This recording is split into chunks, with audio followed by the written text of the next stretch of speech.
Gary is a college freshman who shows up to campus early for registration because he's responsible. Maybe too responsible. See, he rolls up with luggage ready to start his new life, but security stops him at the gate. Registration starts in 2 days.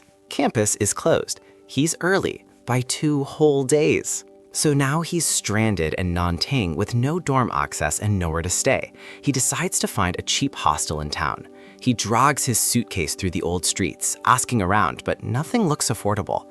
The town feels older the deeper he walks. Quieter, narrower, less modern. He spots a tight alley between 2 buildings. It looks like the kind of alley Google Maps forgets exists. He goes in. At the end of the alley is a small shrine. Inside the shrine sits an orange tabby cat. The cat stares directly at him, just watching. He steps closer. The air shifts. The cat blinks once and disappears, just gone. But now a doorway to an inn is right in front of him. He's approached by a shady innkeeper with some cards in his hands. The old man grabs his bag and leads him to room 404 to convince Gary to stay at the inn. Gary refuses because the place is a dump, the room stinks, and the sheets are stained. There is also someone's underwear in the laundry chute. The old innkeeper waves his concerns away with compliments. They find a weird picture covered in scribbles on the wall, and I take it off. They reveal an opening that lets them see into a neighbor's bathroom. This is strange because the neighbor is on the 5th floor. The wall should be connected to the 4th floor hallway. The old innkeeper reaches into the opening and pulls out a shirt somehow. He races to the 5th floor to return it, but sees the same opening on the 5th floor and his own hand reaching out to grab the shirt from him. He hides this from Gary just as the beautiful neighbor opens her door to ask what the matter is. She gives Gary a look like she knows him though. Gary agrees to stay at the inn for a few days. Later that night, as he walks into town to get food, the old man warns him to return before midnight. This is because of the ghost festival that happens on the 25th of August. Gary blows him off and goes out. Town looks normal. Street food, lights, people. He eats, scrolls on his phone, takes his time. Midnight approaches. He returns to the alley right as the hour strikes midnight. The alley shifts and suddenly starts crawling with weird insects. Gary freezes. A green flare of fire scares the insects off, illuminating the alley till he sees the silhouette of an ancient monk holding a lantern, silent and still. Before Gary can process this, his phone rings and the monk vanishes. It's the old innkeeper yelling at him to come into his room and lock up behind himself. Somebody falls from above. A body hits the ground behind him. He tries to check on them, but they jump up stiff, wrong, and hopping away weirdly with both hands in front of them like some 60s zombie. Gary's instincts scream at him to save the guy because he looks like he's sleepwalking, so he trails the guy through the dark streets because that's what smart college kids do. He trails the guy until he watches him hop into a pond. No hesitation. Immediately, Gary panics, drops his phone, and dives in after him. The water goes still. The moon turns red. Dark humanoid shapes surround them in the water, closing in. Gary is so terrified it's a good thing he's in the water because his pants are definitely ruined. The dark shapes circle closer, and the monk from the alley reappears, floating, calm, mysterious as heck. While Gary is stunned by his aura, the dark forms vanish instantly, and his sleepwalker disappears too, like he was never there. Gary gasps as the water beneath him moves. Something massive shifts at the bottom. He gets dragged down to see a centipede-like monster waiting at the bottom to snack on him. Segments coiling, mandibles twitching, eyes reflecting red moonlight. Now Gao is the one screaming for help because this thing cannot be real. He just got here. This was supposed to be college move-in week, not a boss fight. The monk reaches in, pulls him like he weighs nothing, tosses him onto the bank like a smooth operator, then turns back to the water. Green aura explodes around him. The pond churns violently. The centipede erupts from the water, furious. It calls its weird insect across town. They rush towards the pond. It's going to teach this monk who the boss around this watery part is. Monkman rises into the air. Green spiritual energy radiates from his body, deleting the insects all Avatar style. He moves through the swarm like a blade. They disintegrate on contact. Gary's smart enough to try to bail while these tough guys figure it out, except he's been bitten by the supernatural superbug. Its venom kicks in. His vision blurs. The insects tear at the monk's shirt. 8-pack abs on full display. The centipede lunges. The monk throws up a green barrier. The creature smashes through it because it's kind of thirsty. Mandible snapping. It wants to tear through those abs. The monk grabs one mandible, snaps it off mid-charge, runs along the creature's body while channeling spiritual energy into the broken piece, leaps, drives it straight into one of the monster's eyes. Green aura detonates inside it. The centipede shakes, screams, then explodes into green fire and insect guts. The swarm dies with it. Gary collapses from poison, barely conscious. The monk floats there, aura farming with a side muck that Clavicular will kill for. A long, white-haired man walking through a dim, mystical corridor somewhere unknown smiles. The one that has kept the Tai Sui waiting for 300 years is finally here. Who is it? This was the end of episode 1. Subscribe if you're not trying to get eaten by a pond centipede alone. Gary wakes up in room 404 like absolutely nothing happened. It's morning and he's in bed, but he is so sure his experience was real. He checks his ankle and the bite and venom from the superbug have somehow disappeared. Sunlight through the open curtains. His clothes are dry. No bite marks, no lake smell. It almost feels like a bad dream, except it doesn't. He checks his phone, scrolls to the video of the 60s hopping zombie guy he recorded. It is gone. No footage, no proof. No PTSD residue, he exhales. It was all a very vivid dream. Let's go with that. Today is redemption day. Get back to campus. Register as a freshman. New era. No lakes. The news clicks on in the background. The news anchor Coster is stressed. Breaking report. The entire lake is gone. Vanished overnight. Somehow the entire water body just went on vacation. They cannot believe the bizarre occurrence. Not Gary's problem. He heads downstairs. He tells the innkeeper, Uncle Gene, no relation, he won't need the room anymore. He'll be sleeping in the dorms today. Get to campus early and excited. Until security informs them the dorms are already full. Direct him back to the Qing Hotel. School directive. Gary believes it's a scam until his beautiful neighbor steps in. Her name is Halsey. She is also the student council president. She confirms it. It's legit. School assigned overflow to the N. His fate is sealed. Room 404, round 2. Uncle Gene, no relation, grabs his bag. No need to argue. Gary is frustrated about this whole arrangement. Old Uncle Gene just wants to be a good host, make his money in the process. Someone steps in, making them jump. Gary is shocked. It's the guy of his dream. Well, from his dream the night before, hopping zombie boy. He's got crutches and a limp. Gary asks him about last night. The guy texts doesn't recognize him. No memory. Gary steps into the inn and is transported to a mystical seal domain. Before he can understand it, he's back at the inn.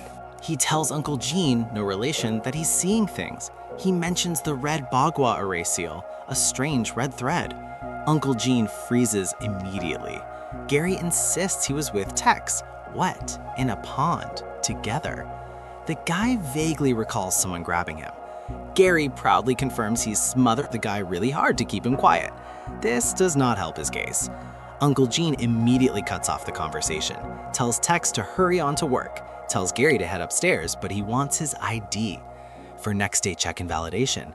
Sounds made up, but Gary doesn't question it, hands it over anyway. Uncle Gene doesn't even look surprised when he sees Gary's age, just declares, "The house has chosen you." Like, that explains everything. Outside in the narrow alley, Mr. Long watches the inn. He's been trying to buy it, but Uncle Gene refuses to sell. He decides to apply pressure. He is a professional businessman, though not a bandit. So naturally, he hires 3 bandits to do the actual application, because professionalism and delegation. Everyone involved knows what the hotel really is, the seal it sits on. 5 floors above, 18 floors below. If you know, you know. Back in room 404, a hole appears in Gary's wall, just opens up. He reaches into it like a genius, something grabs him, pulls him in. He lands inside the red bagua array seal domain. Red thread everywhere, spiritual geometry glowing. The monk from the night before is controlling them. Same lantern guy, same mysteriously cool aura, same obs too if he wasn't wearing a tunic. Gary calls out to the other man of his dream. The monk flicks a drop of red paint at him and Gary wakes up, back in bed in room 404. It's nighttime. Damn, that monk is so smooth. Gary needs a cold shower. Lightning lights up the room. A woman is suddenly there, Sheba. She kicks thoughts of cool monks from Gary's head, literally. Who is this aura-farming beauty? She orders Gary to leave the hotel immediately. Uncle Gene lights incense at a small shrine. He feels the disturbance in the air. A red stake flies at him through the window at his face. He dodges. Quick, more stakes. Uncle Gene moves like a veteran. A man steps forward. Hangban. Uncle Gene attacks. The guy is literally telekinetic. He freezes Uncle Gene mid-air, pins him to the wall. Hangban wants the treatment to make him an actual immortal. Uncle Gene claims he doesn't have it. Hangban knows it is beneath the 18 floors of the inn. They both know what that means. Mr. Long's third bandit, Anthony, breaks in. The room belongs to Tex, and he's smart enough to hide when shady people are moving around. Anthony doesn't see him. Big mistake. Tex is a kickboxing expert. Back upstairs, Sheba urges Gary to start moving faster. He's sick of this hotel and this place. He grabs his bag. He loses his mind and attacks Sheba. The hit doesn't move her, and now he must take off because he's dead meat. She chases him to the 5th floor, beats him effortlessly, sends him flying into Halsey's room. Halsey is in a towel, on the phone. This chick sure takes a lot of baths. Maybe she's got an interesting side gig. Sheba attacks her instead and is somehow sent flying into the bathtub. Seriously, her bathtub is in her room, conveniently beside her wardrobe. This in-layout makes no sense. Beauty versus beauty. Halsey versus Sheba. Halsey counters Sheba like a pro. Measured strikes, precision kicks. Gary doesn't know what to do or how to help. Maybe grab a phone and call the cops? He grabs a picture frame instead and waits for his chance to use this deadly weapon. Halsey is kicking Sheba butt. Uncle Gene is getting his butt kicked. His protective talisman is ripped from his hands. More stakes pin him to the wall. Hang Ban draws an enchantment all over him. Uncle Gene warns that he's inviting the Tai Su disaster on himself. Hang Ban laughs him off. Uncle Gene is the last guardian of the Tai Su, and yet no one shows up to save him as he is about to die. Hang Ban smiles as he pulls off Uncle Gene's rings of power.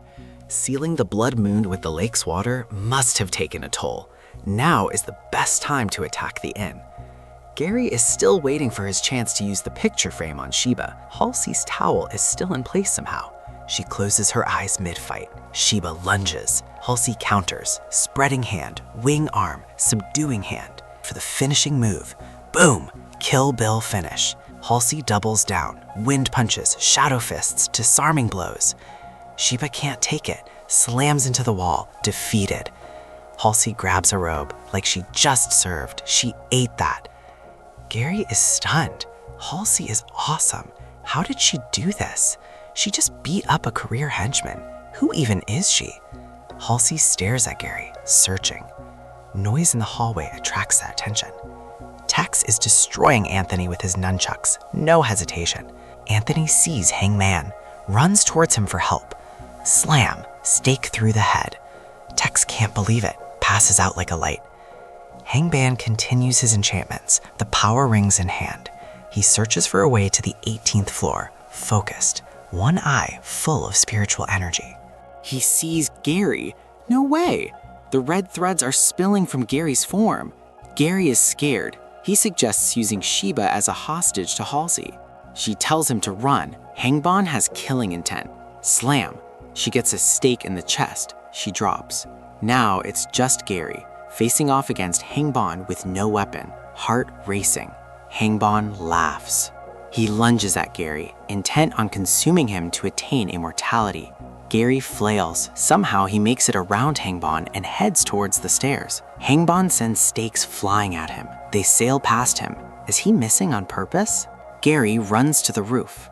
Hangban telekinetically hurls debris at him. Couches, wood, metal, everything. It closes him in. Gary throws off a heavy couch. His wounds close up. He doesn't understand what is happening to him or around him either. Hangban is under roof now, grabs Gary by the neck, tells him that he is brimming with Tai Sui power, but he is acting like he doesn't know what he has inside him. Drains the red threads from his body. The red thread sends signals reporting to the 18th floor. Uncle Gene is barely holding it together. He sees something move from the corner of his eyes. Gary goes limp. Green spiritual energy pulses through the inn. A hand latches onto Hangban's head. The force is powerful enough to make him drop Gary. He gets tossed. Uncle Gene lights more incense. Gary coughs. Hangban sees who tossed him like a Barbie, kneels and bows, paying respects to the prince of the southern garrison. It is the monk. Gary is in awe. Hangban is kneeling on his face. Monkman is aura farming hard. This was the end of episode 2.